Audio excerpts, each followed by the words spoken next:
ఓం శుక్లాంబరధరం విష్ణుం శశివర్ణం చతుర్భుజం ప్రసన్నవదనం ధ్యాయేత్ సర్వవిఘ్నోపశాంతయే.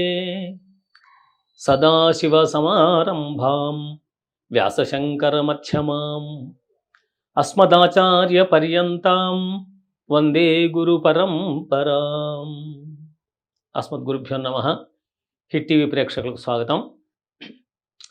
ఆధ్యాత్మిక చిన్న కథలు అనే కార్యక్రమంలో మనం దైవం గురించి, దైవ కార్యాల గురించి, సమాజంలో ఉన్నటువంటి సేవా దృక్పథం గురించి మనం వివరించుకుందాం. ఈరోజు ఒక చిన్న వృత్తాంతాన్ని చెప్తాను. చాలా కాలం క్రితం ఇద్దరు స్నేహితులు ఉండేవాళ్ళు ఒక ఊళ్ళో. ఆ ఇద్దరు స్నేహితులు కూడా బాగా స్కూల్లో చదువుకున్నప్పుడు కలిసిమెలిసి ఉండేవాళ్ళు. అయితే ఒకతనికి నాస్తిక భావం, అతను పెరిగిన వాతావరణం, అతను చెప్పిన వాళ్ళు, వాటి వల్ల నాస్తిక భావం మనసులో నాటుకొని ఉంది. ఇంకో అతను మాత్రం పరమాస్తికుడిగా ఉండేవాడు. ఇద్దరూ చిన్నప్పుడు ఏదో విషయంలో వాదించుకుంటూ ఉండేవాళ్ళు. అలాంటి వాళ్ళు పెద్ద అయిన తర్వాత కాలేజీకి వెళ్ళి చదువుకొని ఒకసారి తిరుగు ప్రయాణంలో పక్కపక్క ఊళ్ళో వాళ్ళే రైల్లో ప్రయాణం చేసి వస్తుంటారు.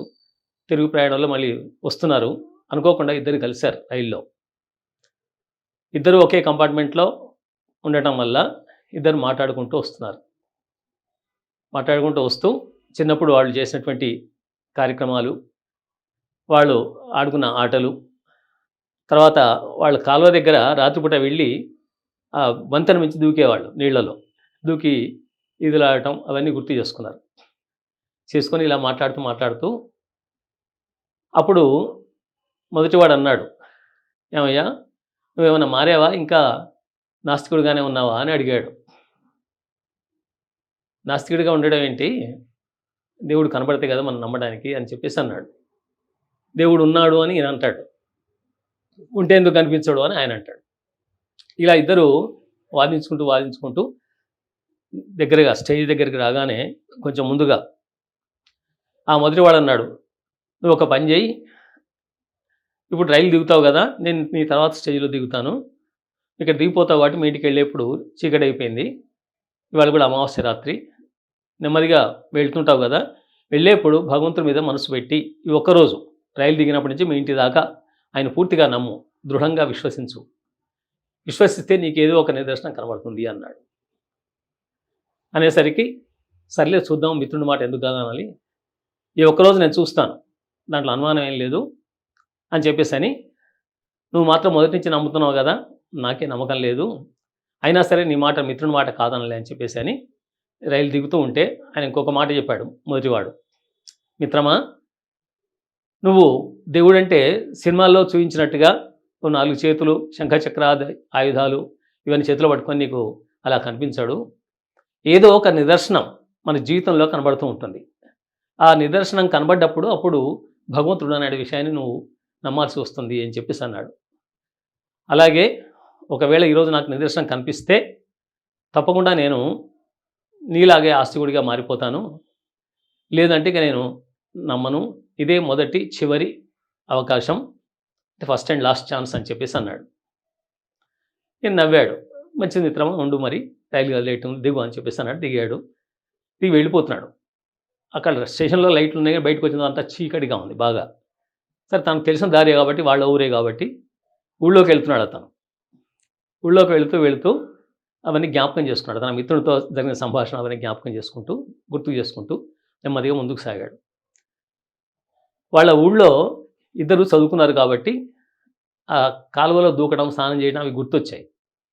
ఆ బ్రిడ్జ్ దగ్గర, వంతెన దగ్గరికి వెళ్ళగానే ఈయన గుర్తు వచ్చేసి చీకటైనా సరే మేము ఇంతకుముందే ఇట్లా దూకి స్నానాలు చేసేవాళ్ళం కదా, ఇదే వాళ్ళం, ఈరోజు కూడా దూకి చూస్తానని చెప్పేసి అనుకొని ఆయన చొక్కా, ప్యాంటు అన్ని ఇప్పేసి ఆ ఒడ్డున పెట్టి సిద్ధమై తను కడ్రాయర్తో, లంగోటితో దూకడానికి సిద్ధమై కళ్ళు మూసుకొని దిగుదామని చెప్పేసి అనుకునేసరికి ఒక్కసారి ఆకాశంలో మెరుపు మెరిసింది. ఆ మెరుపులో కింద కాలువ కనిపించింది. ఆ కాలువలో నీళ్లు లేవు. ఇంతకుముందు నీళ్లు నిండుగా ప్రవహించేవి, బ్రహ్మాండంగా ఉండేది, ఆ నీళ్ళలో దూకేవాళ్ళు, ఇదేవాళ్ళు. ఈరోజు నీళ్లు లేవు, ఎండిపోయింది.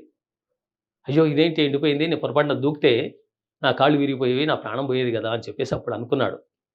అనుకోని మిత్రుడు చెప్పిన మాటలు గుర్తొచ్చాయి. భగవంతుడు ఇప్పుడు మెరవడం ఏంటి? ఆకాశంలో మేఘాలు లేవు, మబ్బులు లేవు, ఏం లేవు. రాత్రిపూట ఎందుకు మెరుపెందుకు వచ్చింది? నాకు భగవంతుడు నా ప్రాణం రక్షించడానికే ఈ నిదర్శనం చూపించాడు అని చెప్పేసి అనుకోని, భగవంతుడా నన్ను రక్షించావు తండ్రి అని చెప్పేసి ఆయన నమస్కారం చేసుకొని, ఆయన అప్పటి నుంచి కూడా దేవుడున్నాడు అనేటువంటి నిశ్చయానికి వచ్చేసాడు. వచ్చి తాను ఆస్తికుడిగా మారిపోయాడు. కాబట్టి జీవితంలో ఎన్నో నిదర్శనాలు మనకు కనబడుతూ ఉంటాయి. అలాంటి నిదర్శనాలు చూస్తూ కర్మణ్యేవాధికారస్తే మా ఫలేషు కదాచ అని గీతాకారుడు చెప్పినట్టుగా మన పనులు మనం చేస్తూ భగవంతుని మీద భారం వేసినట్టయితే ఆ ఫలితం, ఏ ఫలితం రావాలో ఆ ఫలితాన్ని ఆయన ఇస్తుంటాడు. మనల్ని సర్వదా రక్షిస్తూ ఉంటాడని చెప్పేసి మనకి ఇతివృత్తం చెప్తుంది.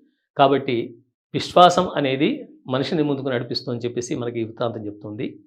తర్వాతి కార్యక్రమంలో మరొక వృత్తాంతాన్ని చెప్పుకుందాం. స్వస్తి.